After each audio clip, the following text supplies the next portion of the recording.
साथियों नमस्कार, मैं विनय स्वागत करता हूं आपका अपने YouTube channel our past and future पर। और साथियों, आपने सरकारी रिज़ल्ट पर जाकर के या फिर यूपीपीएससी की साइट पर जाकर के चेक कर लिया होगा। अभी उत्तर प्रदेश लोक सेवा आयोग की समीक्षा और सहायक समीक्षा अधिकारी जो सामान्य और विशेष चयन परीक्षा 2016 है, उसमें सफल विद्यार्थियों का जो शेड्यूल है, मेंस का जो कार्यक्रम है, वो जारी कर दिया गया है। और साथियों, मैं आप लोगों से रिक्वेस्ट करूंगा कि जो भी लोग 2020 की आरओ एआरओ परीक्षा देना चाहते हैं, वो लोग हमारे साथ बिल्कुल जुड़ जाएं, ताकि मैं उनको अभी जो 2016 वाली परीक्षा का कार्यक्रम है उसके साथ से लेकर के और जब तक 20 और 23 जो दिसंबर है, तब तक मैं आपको मेंस की जो सारी बारीकियां हैं उन सब से अवगत करा दूं। तो जितनी भी चीज़ें यहाँ पर होती रहेंगी और जितने भी अनुभव रहेंगे 2016 की जो मेंस परीक्षा है उसके, वो मैं आप लोगों के साथ लगातार शेयर करता रहूँगा और किसी भी प्रकार की जानकारी आपसे छूटेगी नहीं। तो बस हम यहीं से आज शुरुआत कर रहे हैं। जैसे मैंने इलाहाबाद हाईकोर्ट आरओ की विशेष जानकारी आप लोगों के साथ शेयर की थी, वैसी ही मैं जानकारी यहाँ पर भी शेयर करने वाला हूँ। लेकिन अभी आप लोग इन चीज़ों को देख लीजिएगा थोड़ी थोड़ी, ताकि आपको दिक्कत ना पड़ेगा। तो चलिएगा, आप लोग देखें मेरे साथ। तो परीक्षा शेड्यूल कुछ इस प्रकार से है। एक तो 22 दिसंबर और 23 दिसंबर, यानी कि 2 दिन का परीक्षा कार्यक्रम है। आगे आने वाली परीक्षाओं में भी ऐसे ही होगा। तो आपको ध्यान रखें कि 2 सेशन इसमें होने हैं, सेशन 1 और दूसरा सेशन। तो 2 सेशन इसमें लगेंगे। इसमें आपको देखना है कि सुबह 9:30 से 11:30 2 घंटे की परीक्षा, जिसमें आपका सामान्य अध्ययन परीक्षा ऑब्जेक्टिव टाइप की होगी, ये रहने वाली है। और उसी दिन, सेम दिन आपकी होनी है 2 से 5 बजे तक। ये 3 घंटे की परीक्षा है, जिसमें आपके 2 पेपर होंगे, खंड ए खंड बी। इसमें हिंदी, सामान्य हिंदी और पत्र लेखन जो भी परंपरागत होता है, ये सब्जेक्टिव है। और सामान्य ज्ञान और व्याकरण ये खाली ऑब्जेक्टिव है। ये आपका होगा 4:30 से 5 बजे तक, यानी कि 30 मिनट का। तो कुल मिलाकर के आप लोग देख सकते हैं कि जो पहले दिन का शेड्यूल है उसमें आपके 2 सेशन होंगे और 2 सेशन में 2 ही पेपर आपके होने वाले हैं। और दूसरा जो है वो आप देखेंगे कि 23 दिसंबर को होना है। इसमें केवल एक ही पेपर है और ये 3 घंटे का है, 9:30 से 12:30 तक। और इसमें 3 निबंध आपको लिखने हैं, वो कंप्लीट करने हैं। एक घंटे के हिसाब से 3 निबंध। तो उसके लिए जो परीक्षा का शेड्यूल है या विषय है या उसका सिलेबस है, मेंस का सिलेबस, वो भी मैं किसी दिन आपके साथ शेयर करूंगा। लेकिन फ़िलहाल आप लोग ये देख लीजिएगा कि इसमें कैसे कैसे काम होना है।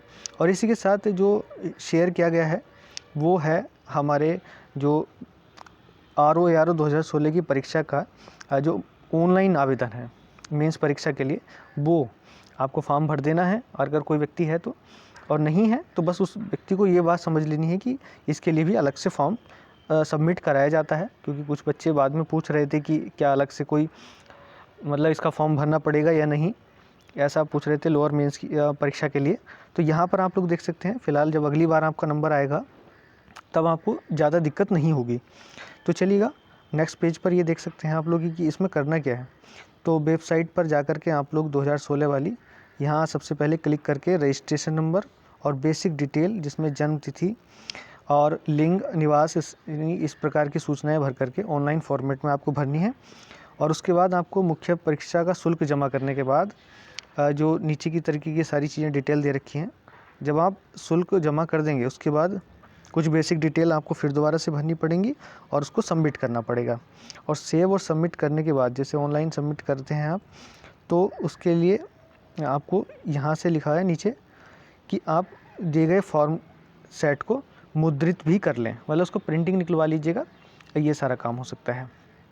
नेक्स्ट लिखा है इसमें, ऑनलाइन फॉर्म जब सेव और सबमिट कर लेते हैं तो उसके बाद अगर कोई त्रुटि आती है तो साथियों, अगर आपको कोई करेक्शन करना है तो उसमें संशोधन हेतु आपको मौका मिलेगा, लेकिन सिर्फ एक बार। आपको ध्यान रखना है कि संशोधन का मौका सिर्फ एक बार मिलेगा। तो जो भी कुछ आप काम कर रहे हैं, जो भी फॉर्म भर रहे हैं, उसको बारीकी के साथ भरें और किसी भी प्रकार की कोई गलती ना हो। और उसी के साथ साथ आप देखेंगे कि जब ये कर लें, ये काम सब हो जाए, तो ये जो प्रक्रिया है ऑनलाइन फॉर्म भरने की, 23/11/2020 तक सही और सावधानीपूर्वक भर सकते हैं आप। इसके अलावा और क्या चीज़ें हैं वो आप आगे देख सकते हैं।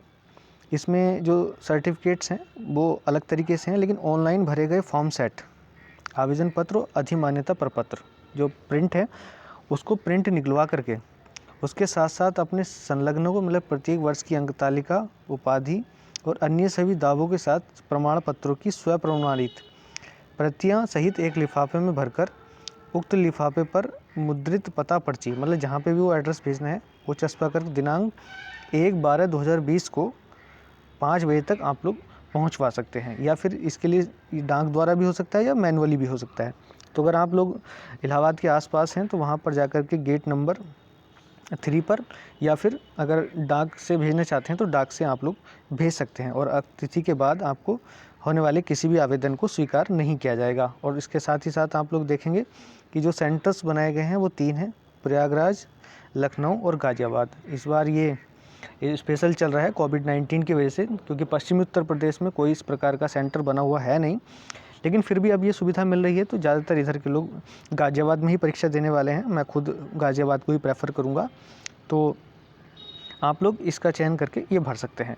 और कैसे कैसे फॉर्मेटिंग होगी, कैसे कैसे क्या मतलब फॉर्म भरे जाएंगे, मैं जैसे ही अपना फॉर्म सबमिट करता हूँ वैसे ही आप लोगों के साथ पूरा शेयर कर दूँगा, और आप भी आगे आने वाली परीक्षाओं के लिए इस प्रकार की चीज़ों का ध्यान रखें। तो लास्ट डेट आपको ध्यान रखनी है 1/12/2020 तक।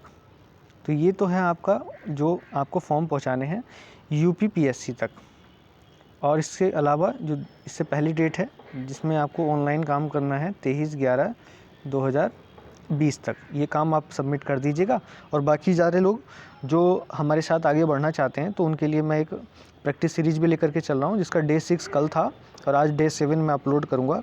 तो मैं आप लोगों की स्पेशल अलग से तैयारी तो नहीं करा सकता, लेकिन आप लोग मेरे साथ साथ पिछली जो प्रीवियस ईयर के आए हुए सवाल हैं उनको प्रैक्टिस कर लीजिएगा, ताकि जब भी आपका पेपर होगा मैं आपको डिटेल के साथ और बड़ी चर्चा के साथ उपस्थित होऊंगा। चलिएगा, फ़िलहाल आप इस चीज़ का ध्यान रखें और जो भी बातें होंगी हम उन सबको देख लेंगे। और तब तक के लिए धन्यवाद। जय हिंद।